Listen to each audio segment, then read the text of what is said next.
Hello, and welcome to the TriDoc podcast. I'm your host, Jeff Sankoff, the TriDoc, an emergency physician and multiple Ironman finisher, coming to you from beautiful, sunny Denver, Colorado. It's been a little longer than I hoped between episodes for the podcast, and I hope that you could forgive me for that. I had this little trip to France to deal with, managed to survive the man cold from hell, and a couple of super hard build weeks on the way to my last race of the season, Ironman Louisville, coming up in less than 2 weeks from now. But, lest you think that I have been completely unproductive during that time, fear not, my intrepid listeners, for I have some exciting news. First and foremost, I used some of that time to finally upload some new content to my new TriDoc YouTube channel. When I was in Nice for the 70.3 World Championships, I shot some video and stitched it together for a nice overview of the race, the venue, and some other assorted goodies. I hope that you'll head over there and give it a watch and maybe even subscribe to the channel. As my race season draws to a close, I plan on taking some more time to get even more content up there that I hope will be useful to you. And if you have things that you'd like to see on there, let me know. Secondly, and this is most exciting, as of the time that I am recording this, I have somehow managed to establish a presence on Facebook. Yes, it's true. Only one episode after lamenting my inability to get on that platform, I have managed to get a page for the podcast on there. At least it was on there when I looked a few minutes ago. By the time you hear this, it's entirely possible that it will have been banned once again. But I'm hopeful that this will not be the case. At any rate, should it still be there, I'd be immensely grateful if you could head over to the TriDoc Podcast Facebook page and give it a like and a follow. On the show today, Triny Willerton is a wife, mom, and triathlete. She's also a survivor of a horrific collision while on her bike with a truck that landed her in hospital for more than a week and on the road to recovery for over 6 months. Well, she's back to riding and racing now and has decided to take her experience and try to ensure that no one has to go through what she did by personalizing the nameless and faceless cyclists against whom some motorists seem to have so much hostility. With her hashtag #ItCouldBeMe movement, Triny is giving voice to a growing movement and asks motorists to recognize that we are all in this together. The Triathlete Routard goes to another world championship, but this time it's of the off-road variety. The Xterra Worlds are held in Maui each year in late October and is a highlight for mountain bikers and off-road triathletes. Kevin Coucher is both of these, and he joins me to discuss this iconic race. First, though, I have a medical issue to consider. Recovery is an important part of training for triathlon, especially as the volume and intensity get high. While recovery used to mean just resting, it's come to mean much more, with an entire industry springing up to help athletes get the most out of their downtime and return to performance as fresh as possible. One of the latest methods in this vein is cold water therapy, or cold water immersion. But as hot a topic as this is there any science to support its use? Well, I take a look and share my findings with you, coming right up.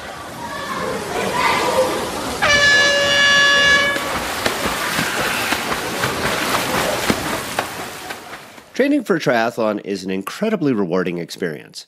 As you slowly gain fitness, you layer on more and more miles until you find yourself putting in some pretty impressive training volume towards whatever your goal race or races might be during the course of a season.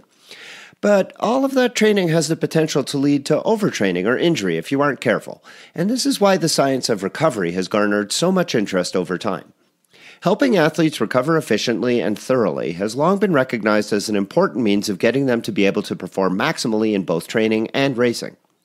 Where in the past, taking a day off may have been seen as laziness or losing a step, it is now appreciated as a critical aspect of a well-structured training program to allow for training gains to be consolidated and muscle cellular adaptations to take place that can lead to better performance when efforts resume. But recovery has come to mean much more than just resting. Assisted recovery is all the rage for the highest level athletes in every sport, and an entire industry has sprung up to feed the demands of athletes looking to enhance their recovery time by speeding the elimination of chemicals built up in the cells as natural byproducts of high-level exercise, and to restore the building blocks needed to resume those efforts as soon as possible. Now, I've spoken of some of these assisted recovery methods on previous episodes of this podcast, including pneumatic compression boots, but today I'm going to look at another one. Cold therapy in the form of cold water immersion or cold water circulation garments are beginning to emerge as a new technology for recovery, especially for cyclists and triathletes. Recently, at the Ironman 70.3 World Championships in Nice, I visited the booth of German manufacturer Eisbein, who have a product coming to market later this year that are well-fitted pants with an impregnated system of tubes that allow for 5 to 10 degrees Celsius water to pass over your legs for the purpose of cooling and passively compressing the muscles after a workout. You could see my conversation with the makers of the product on my video on the TriDoc YouTube channel that I posted a couple of weeks ago. A much more expensive and truly medical device is the Game Ready, that works on the same principle, passing ice water through a fitted garment. But the Game Ready has various garments available to fit on different areas of the body and is marketed much more as a therapeutic device after injury or a surgical procedure. At the other end of the spectrum are the Ice Legs, a product developed by Phil Gaiman. Rather than rely on any machinery, these are a simple garment that have pockets for reusable freeze packs that you put on your legs. I can't compare these to the high-tech solutions I mentioned earlier, but I could tell you that the price of Gaiman's garments is orders of magnitude lower, as would be expected given the simplicity of their design.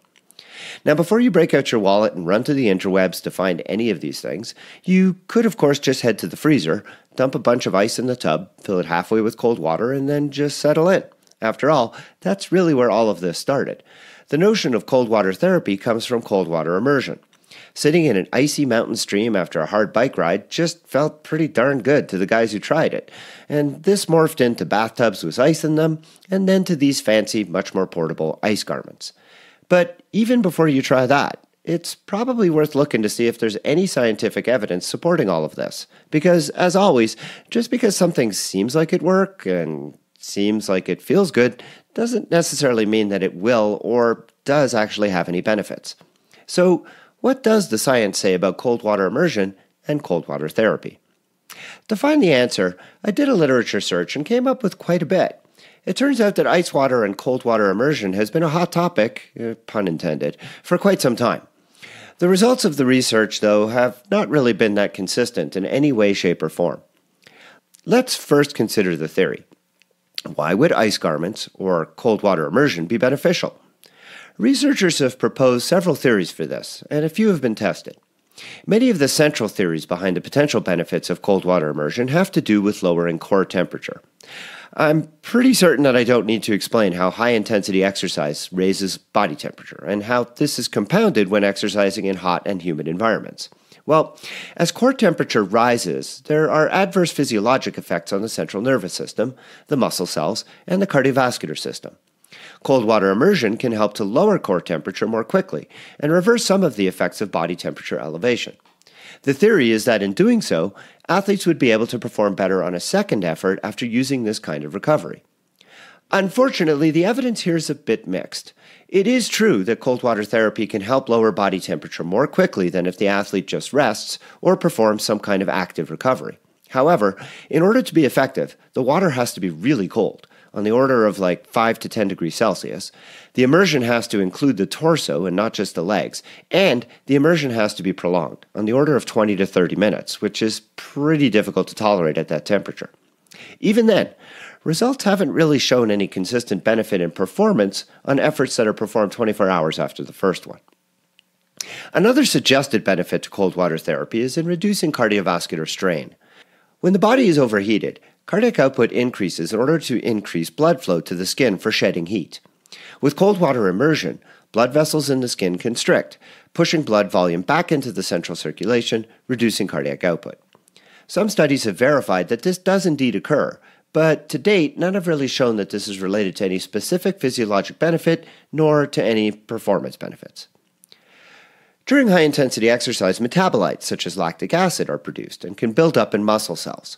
For optimal performance, those chemicals have to be cleared before the muscles can return to peak action. Cooling has been theorized to enhance removal of these kinds of metabolites and allow for more efficient restoration of a normalized intracellular milieu. Unfortunately, studies of this have not borne this out, and in fact have shown that cooling is actually detrimental to performance of muscle cell function, specifically where it relates to anaerobic-type sprinting. Now, two other ways in which cold water immersion has been postulated to work to enhance recovery are by resetting the parasympathetic tone and by reducing inflammation. Now, you'll recall, if you heard my podcast discussion on heart rate variability, that parasympathetic tone is an important determinant of variability and a marker of a recovered state. Cooling is theorized to enhance parasympathetic tone and to increase heart rate variability. Although few studies have been done in this, so there's no evidence out there just yet as to whether or not this is a valid idea. With respect to inflammation, there does appear to be a positive impact on muscle swelling and white blood cell numbers in muscle cells. But as to how this reports to performance and whether or not it's any better to active recovery, this still remains undetermined. So those are the theories. Let's look at some of the studies that have examined the actual practice. In 2012, a meta-analysis published by the Cochrane Collaborative. And remember, a meta-analysis is a study that pools a lot of other smaller studies in order to get a large number of samples so that you can get a better result. Well, the Cochrane Collaborative put all these studies together into a meta-analysis and found that cold therapy in the form of garments or immersion did provide some improvement in athletes' self-reported symptoms of muscle soreness and fatigue. However, when it came to performance, cold was no better than placebo. An Australian study in 2014 evaluated the performance of 30 athletes after high-intensity exercise to exhaustion. Athletes were then treated with various recovery methods, including passive rest, active recovery, cold water immersion, or warm water immersion, and in that study, there was no difference in any of the treatments with respect to the ability of athletes to perform exercise after the recovery period. On the other hand, a study out of Sweden from earlier this year again looked at athletes performing exercise to exhaustion, recovering in a variety of water baths of different temperatures, and then performing a second bout of exercise. In this study, there was again no difference in the performance of athletes, though those who were randomized to cold water immersion reported feeling less sore and tired. Their performance on repeat exercise was actually worse than those who recovered by other methods. So again, we see an improvement in well-being and an improvement in sort of subjective measures, feeling less sore, feeling less fatigued, but when it came to performance, no improvement, and in fact, some worsening. Indeed, every study of any kind of good quality that I came across reported pretty much the same thing. Cold water immersion or cold water therapy makes athletes feel better, but perform no better, or in some cases, actually perform worse than other methods of recovery. And there are many other studies that do suggest some benefits of cold water therapy, but most of those are older and of lower scientific quality than the most recent studies and the ones that I have cited here. In fact, this is more and more the party line across exercise physiology and sports medicine today. Essentially, cold water immersion provides improvement in subjective measures such as soreness and fatigue, but does not improve or even harms objective measures of performance. Now, to be clear, the folks at Icebind, the manufacturer that I referenced earlier, they were pretty clear to me that their product was aimed more at this notion of well-being and subjective recovery. And I think so long as they stick to that messaging, they are justified in doing so because that's what the research supports. For athletes who are making use of cold water immersion in the hopes of getting something more out of it in terms of enhanced recovery for the purposes of improved performance, I'm afraid the science simply does not back this up. Do you have a question for me to answer on the podcast? Well, email it to me at tri_doc@icloud.com.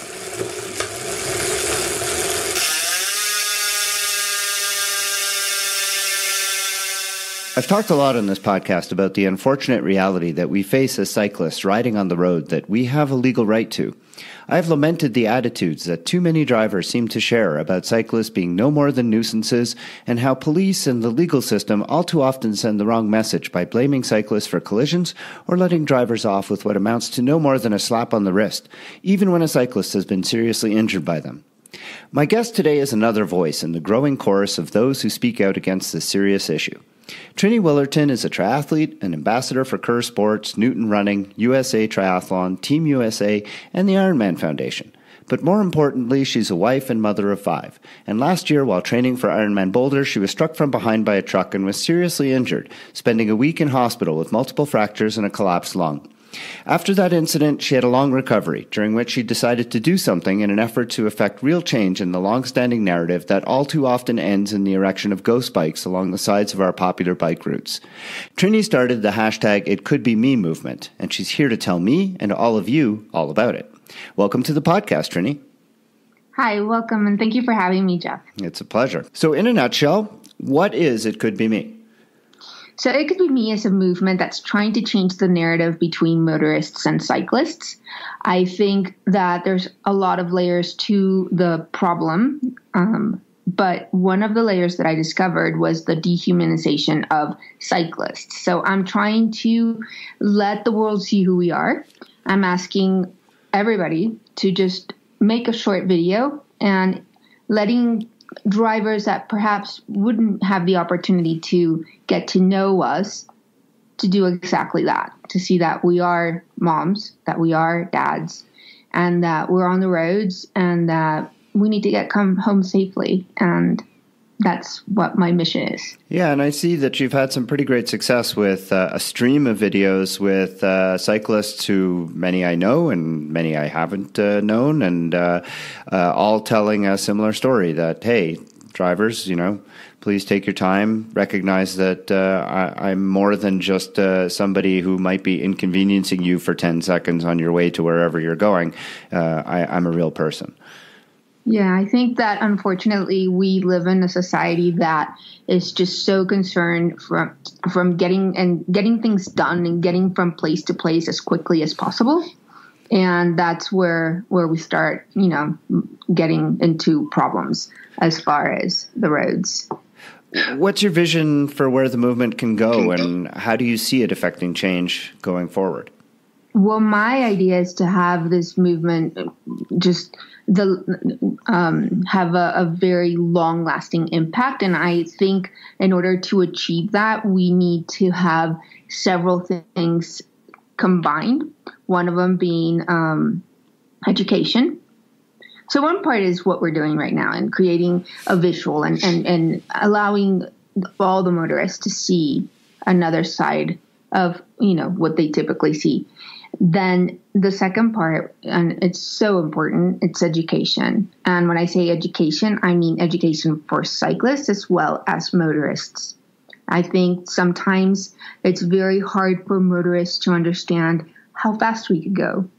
That we are by law allowed to do certain things that unfortunately, makes us not be as tolerable for motorists. But for example, it is legal for us to ride two abreast, and it's safer for us, So just laying out the rules and making sure that both sides have a mutual understanding of what's expected and how we're supposed to behave. And at the end, and when we accomplish that, then I think there's very little space to not be able to understand what the respect, when we say we need to respect each other, what that implies.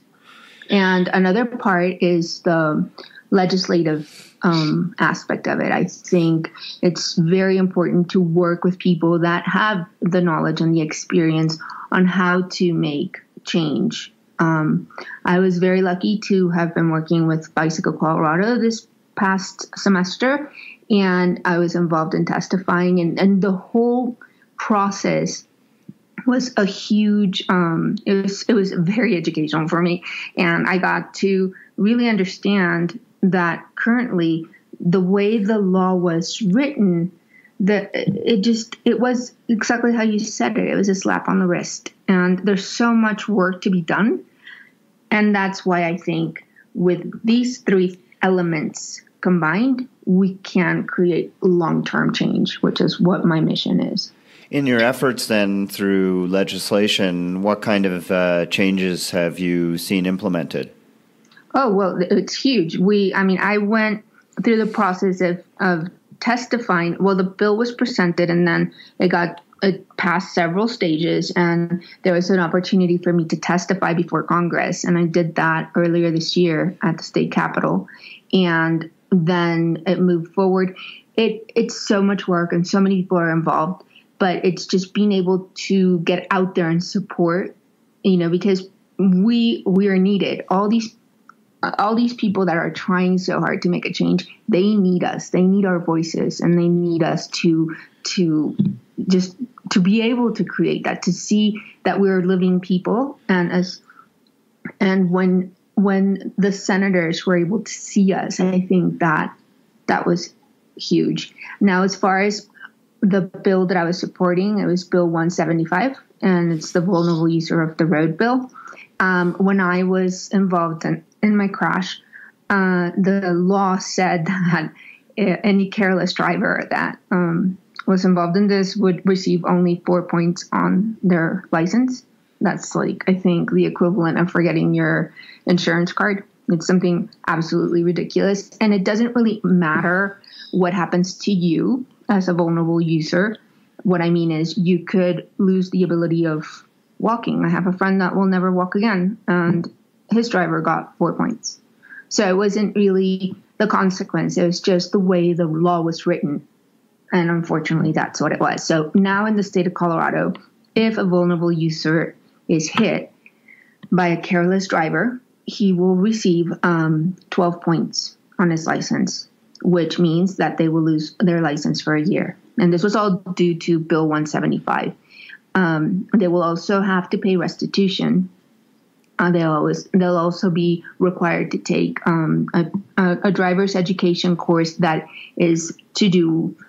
Actually, the one that they have to take in the state of Colorado was designed by Bicycle Colorado and Cyclists for Community, and it's designed to understand the relationship between cars and cyclists, and prevent all these horrible tragedies from happening. And community service. So my guy, unfortunately for him, I was very passionate about really creating change. And well, unfortunately from my perspective, he still, the law had to apply. The law that was in effect when he hit me had to apply. But moving forward, it's not going to be the case anymore. And that's huge for me. It makes everything that I went through kind of make more sense.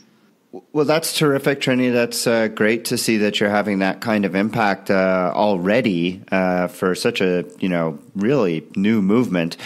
One of the things I've noticed in looking at your videos and looking at your Facebook page, it really does seem to be that you're preaching to the converted. And I know that changing behaviors is difficult. And I worry that you are not reaching the really important audience, which is those people behind the wheel. So do you have any kind of, thoughts about how you're going to get these messages to those people? Because let's face it, I heard about your, efforts from other cyclists. I'm not hearing about it from drivers. And, I think what you're doing is outstanding, but I really want drivers to see it. So how do you get your message to them? All right. So there's several stages or the way I've thought about this movement, there's several stages to it. And to me, using a hashtag and trying to involve the community per se was very important, because what I'm asking them to do, and this is phase one, but in this phase, I'm asking everybody that makes a video to also share it. And that is key, because those people, obviously, their network is not only of cyclists. I mean, they have people that love them that don't cycle and are drivers. And by reaching, Uncle Bob and, my cousin Mary, all of those people that do love the cyclist, I think, and I have received a lot of feedback from people saying, well, I had this aunt that lives, in Texas, and she's starting to send me information about what's going on in her city, and before she would never have even thought about it. So there is that very, very important aspect of it. And the more people share their videos, then the more reach we're going to get to those motorists that are not within our bubble, and that's super important to me. Also, right now, I've been talking about creating a spot, a TV spot. So I have very ambitious goals. I want to get on television. I want to get on buses. I want to get on mass media in general, because I think this has huge potential for growth. And the movement's coming from a place of love. It's not coming from an aggressive place. We're really truly asking for some sympathy and empathy, and hopefully, there'll be more than one person that says, oh my gosh, with each video, I think we can touch tons of people. And that I do believe in my heart that we're saving lives out there. Yeah, and I know you know Megan Hotman, the cyclist lawyer, who's been on my podcast before. I have spoken with her and mentioned to her that I think one of the messages that's very useful to get out to drivers is that, cyclists don't just ride their bikes. Cyclists own cars. So it's not like we're coming at this from one side only. All of us drive cars. We all pay for the roads we ride our bikes on. We all know what it's like to be in a car behind a cyclist. It's not like we have no idea what drivers are going through when they have that sense of annoyance or nuisance or whatever it is. The difference is that we have been on our bikes, and so we have a much higher level of tolerance, and we also have a much higher level of respect for our fellow cyclists. I would, encourage that message also to go out that, hey, we're drivers just as well as we are cyclists, so we understand. Yeah. I have a video from a friend, and that's one of the things he says. He's like, I'm a driver too, and sometimes I see cyclists and, I get impatient, but, we have to cut each other a break, and please just, if you feel impatient, just flick me off is literally what he said. Just flick me off. We'll get the eye contact. We'll have interaction, and, you'll get it off your chest. And obviously he was joking, but yeah, absolutely. I think, we can't lose sight of that. We're all behind the wheel at one point or another. And we just have to remember a couple of things that have become abundantly clear in this whole process. One, driving is a huge privilege. And I think sometimes we tend to forget that, and we just have to be mindful that we're driving a machine that could be a killing machine. And we have to be paying attention. If we're going to get behind the wheel, we have to have that commitment to keep everybody safe, including ourselves, because unfortunately, one little second is all it takes. That's right. And in my work as an emergency physician at a major trauma center, I see this all too frequently. And it is incredible how people get behind the wheel of a 2,000 or 3,000 pound vehicle and in a fit of pique, just forget that, they, like you said, are driving a potential killing machine. And that, 2 or 3 seconds of letting anger overcome their decision-making reasoning can result in a lifetime of consequences. And that's, getting back to what I was saying before, we as cyclists who also drive cars need to remember that. And I have ridden bikes with many cyclists who I think take their lives in their hands when they start getting aggressive with drivers. I mean, I feel like, when I'm on my bike, whatever the driver says or thinks, they win because they're driving the lethal machine.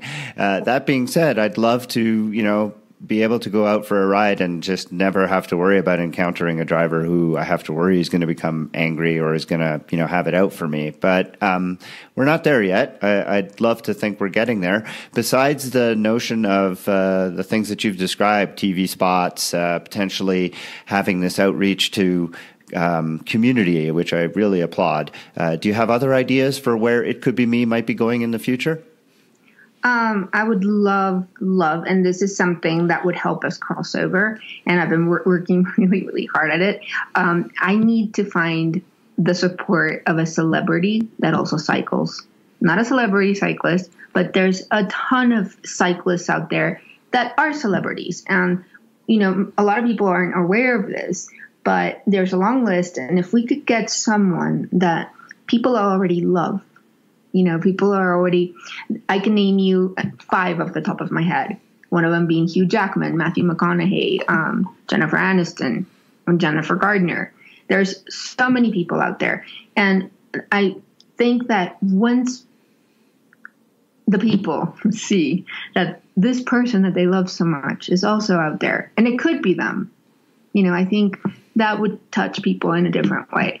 But in the meantime,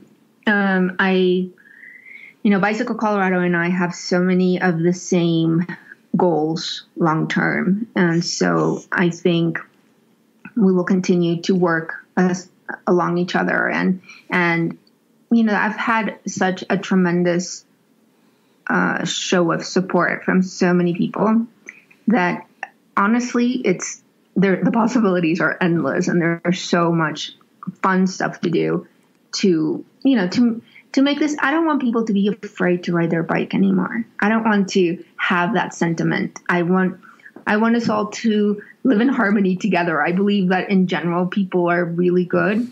I believe there's very few not good people. And I think it's time for all of us to reevaluate our attitudes in the road and our attitude toward life in general. Just kind of slow down and realize that we're not going to be here forever. And each moment can be magical, and everybody's worth 2 minutes of your time. Yeah. Well, the TriDoc is nowhere near that level of celebrity, but I promise to get a video to you as soon as I can, once I get over this horrendous cold that I'm dealing with, so that I don't sound like I'm coming from inside a tunnel. And I'll tell you what, Jeff, one thing that I do want to mention is I have not encountered a single person that I've asked for a video that has said no. So it's just getting through the buffers, and I know I am very tenacious. And there's this 6 degree of separation thing. So maybe I'll get lucky and someone listening to you can be the bridge and pass the message along. Absolutely. Triny Willerton is a triathlete, a wife, a mom, and a survivor of a horrific collision with a truck while out on a training ride. She started the It Could Be Me hashtag movement that I encourage you all to follow on Instagram and Facebook, and I will include the links to that in the show notes. I'm happy to say she has returned to racing, securing a slot to the 70.3 World Championships in Taupo, New Zealand, a couple of short weeks ago at the Lake Placid 70.3 race. Thank you so much for joining me on the TriDoc podcast today, Triny. Oh, thank you so much. And I look forward to your video. And thank you for all your support. It's amazing. And we will make roads safer together. I promise you. And now it's time for the Triathlete Routard. That part of the show when I'm joined by a guest to provide a review and insights on a popular race, usually the triathlon variety. But for this episode, we're going to mix things up once again, because rather than stay on the usual hard road surfaces, we're going to be going off-road to discuss a race that my guest is familiar with. Kevin Coucher is a pharmacist in the emergency department that I work with at Denver Health. He is a longtime avid mountain biker, has tried to corrupt me into his way of seeing the world as well. And he's also an occasional Xterra athlete. In 2016, he qualified for the World Championships in Maui, and he's here today to talk to me about that race. Welcome to the podcast, Kevin. Thanks for having me, Jeff. Good to be here. So when we talk about the World Championships, the Xterra World Championships specifically, they take place in Maui, and this is a race that you can't just sign up for, of course. You have to qualify. Now, the qualification process is not quite the same as it is in WTC events. You don't just get allocation of slots after the race. So help me understand, how does the qualification process work for Xterra Worlds? Yeah, so the Xterra classifications have changed over the years. We're currently on probably the third iteration of qualifications. But currently there's a select number of races throughout the world that get qualification slots, including, obviously, if you win one of these regional championship races, you get a slot. And slots do roll if you're a podium slot, but again, it's race dependent, and it's not the smaller races. The small local races you accrue no points, and those don't qualify you for Worlds. So it's really, you have to compete at these regional, national races and either podium or win outright, and there's potential slots for if you win your specific age group as well in one of these regions. So it's definitely more complicated than the WTC situation. So do you get your slot at the race, or is this something you find out about after the fact? So this definitely differs as well. So you'll know at the race, depending on the race you're at and how many slots have been allocated for that regional race, which podium slots will gain acceptance, and that could be, sometimes it's just the top slot, or it could be the top 2, or potentially the top 3. It all depends on that regional race you're at, and they do so you'll know immediately if you've qualified. But then where it does vary is they do roll down, and they give athletes a couple of weeks to accept their qualification. So it could potentially roll down. So if you're fourth, fifth, or even sixth, you can still get a roll down slot if you competed at that specific regional race, and everyone who finished above you had either already qualified at another race or just wants to defer and not race Worlds that year. So let's use an example of, say, the Beaver Creek Xterra, which is one of these regional championships. Let's say, as an athlete, you finish fifth, and there were 2 known slots in that age group. You would know that on race day, that there were 2 slots. Correct. And then you go home and, 3-4 weeks later, you get an email that says, hey, congratulations, the slot rolled down to you? Precisely, yep. And that's what has happened to me one other year, for which I was able to qualify for Worlds. Exactly. I think I placed fifth at Beaver Creek, and for whatever reason, those folks above me in the top 3 happened to either previously gain acceptance or just deferred that year. Okay. And are there other means of getting qualification to the World? So the only other means would be pros. So obviously, if you're a pro, you can submit a request to race Xterra World. So they'll grant you acceptance based on whatever criteria for that is. And then you could also just go into the lottery every year that opens in January and submit a lottery request, and it just goes into the big lottery and hope you get lucky to get in. So that's really the only 3 ways to get into Worlds. Do you know how many slots they choose from the lottery? I think it's they have it posted on their website, but I think it's 200.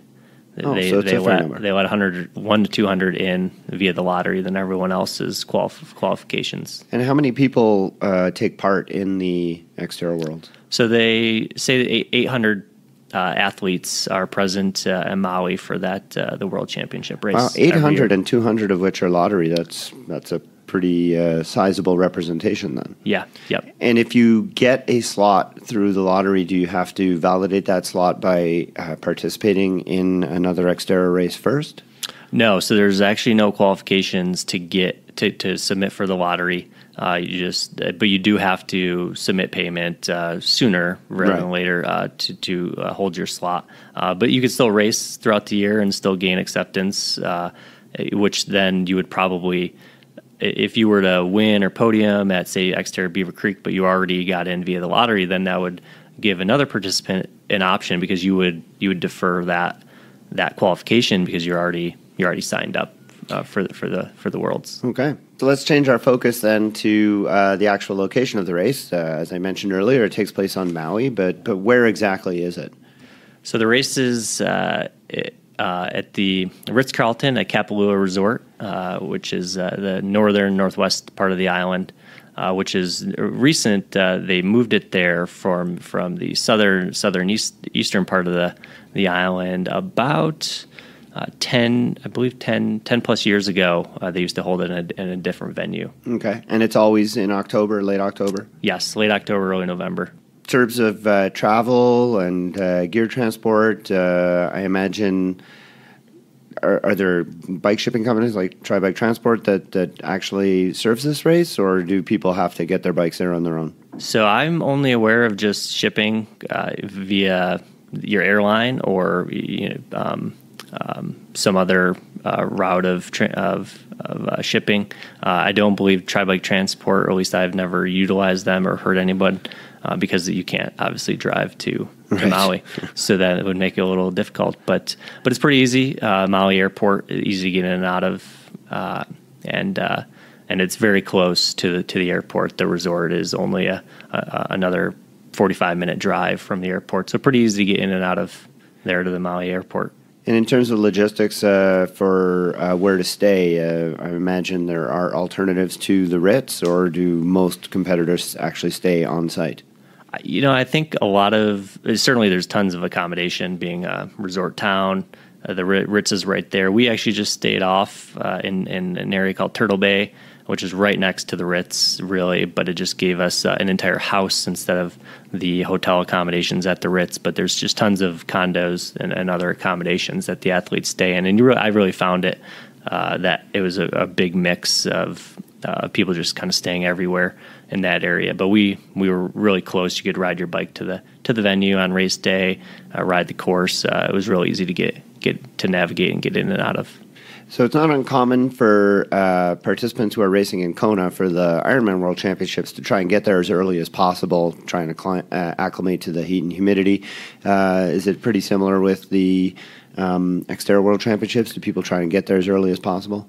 Yeah, I definitely see the road, the Kona athletes there already. At least when I've been there, they've been there training, and I see it on their social media feeds when they've arrived in Maui to prepare for the Xterra. And certainly it's a different type of race too. Being off road, they've been focusing on the road aspect, but now they have to quickly transition to the off road skills that they're going to need for a race day in Maui.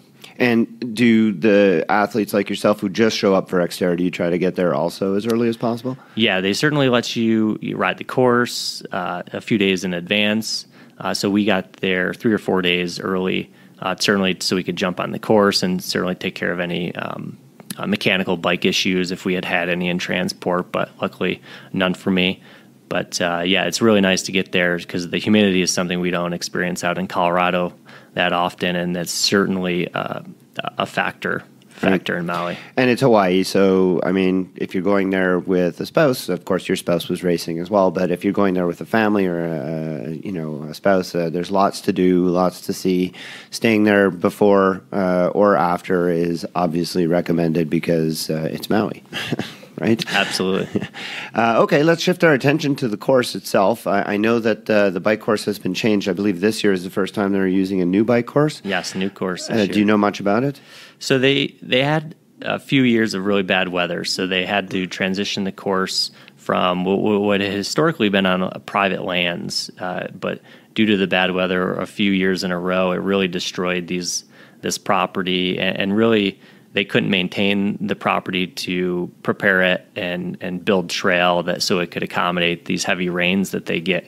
So on race day, the course became pretty sloppy, both in terms of the trail, but also it just wasn't an ideal situation for spectators or the athletes themselves. It wasn't ideal race conditions. So they did transition a little bit lower down on the mountain to incorporate some of the more local lower trails that could easily be built up and developed to accommodate both any types of weather, but also a really nice race environment for the racers and spectators. So it's kind of it should be an improved bike course this year based on those changes. Well, that's great. Well, let's focus first on the swim. It's an open water swim, and it's Olympic distance, so it's a 1,500 meter swim then?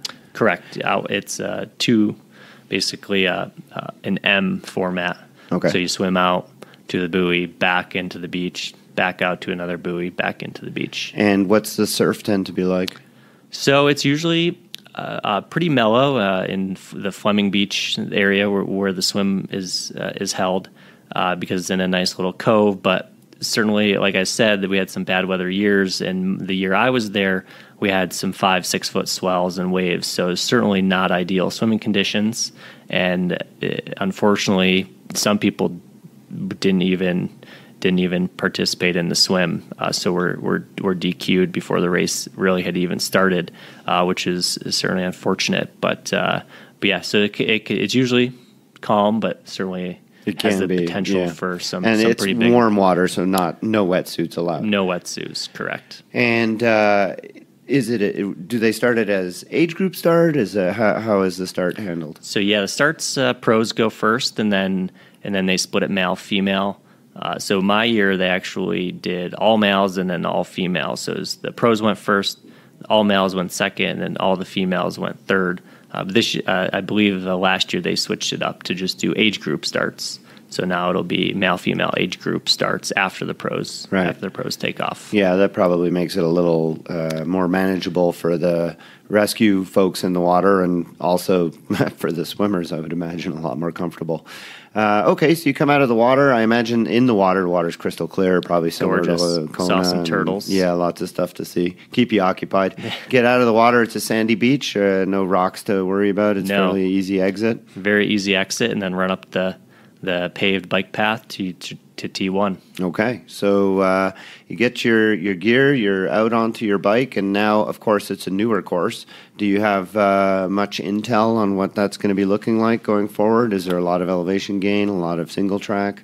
Yeah, so it's supposed to be mostly single track. Previously, they had a little bit double track, which ultimately got pretty destroyed with the weather. So moving it lower down on the island, it's supposed to be mostly all single track, and it's a 10-mile loop. So they're going to do 2 loops for a 20-mile course, and it's supposed to gain roughly about 1,500 feet per loop. So that's pretty substantial. Be some pretty significant climbing, which was more than the old course.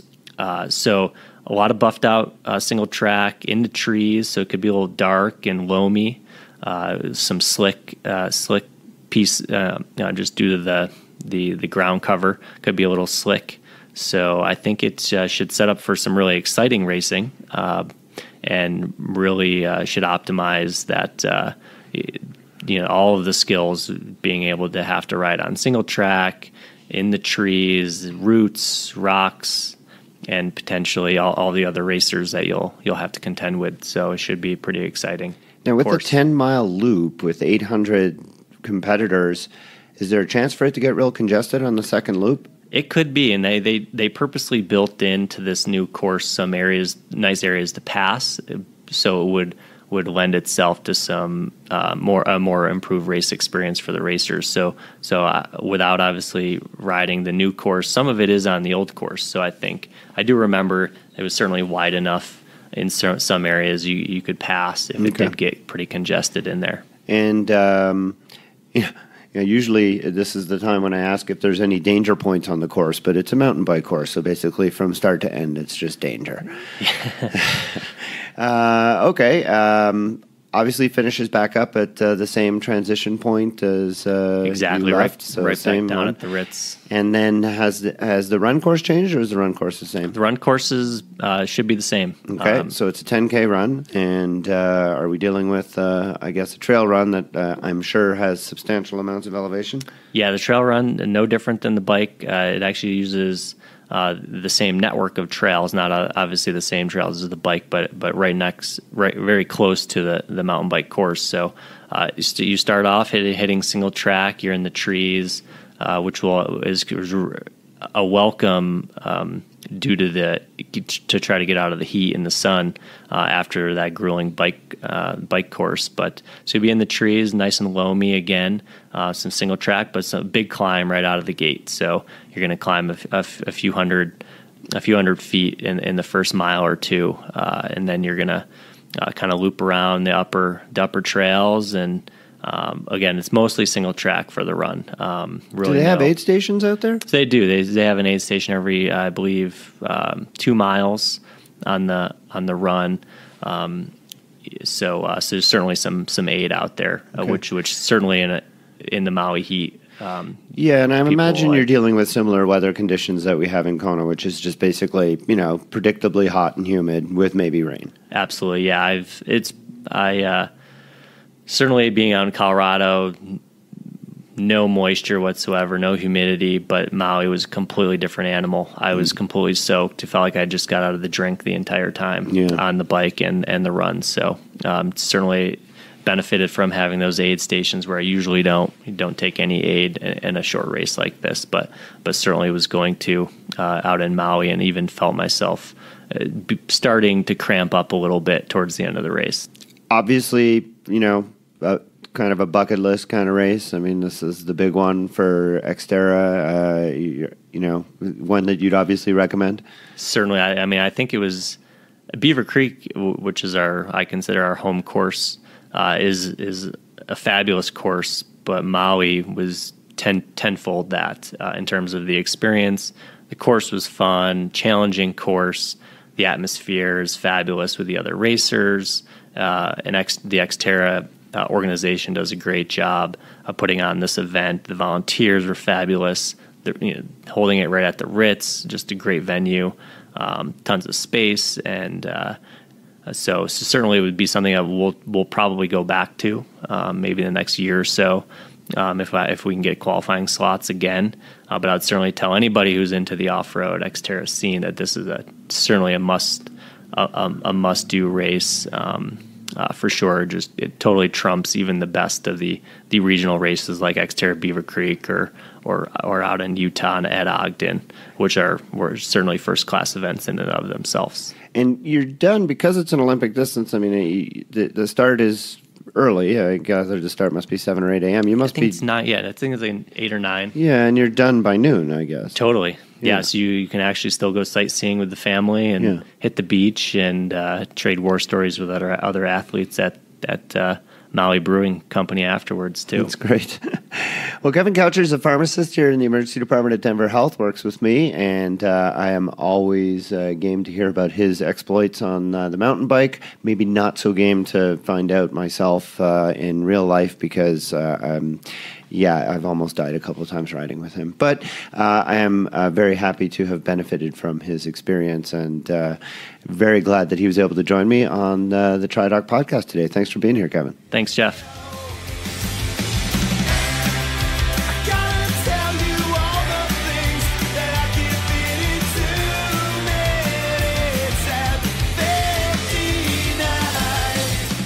And that's it for another episode of the TriDoc podcast. I hope that you enjoyed listening to it as much as I enjoyed bringing it to you. Links to the medical references as well as to everything else discussed on the show can be found in the show notes on my Facebook page and at www.tridocpodcast.podbean.com. Don't forget to check out and subscribe to the TriDoc Coaching YouTube channel for a video from the 70.3 World Championships in Nice. And you can now go to the TriDoc Podcast Facebook page where you can give it a like and a follow.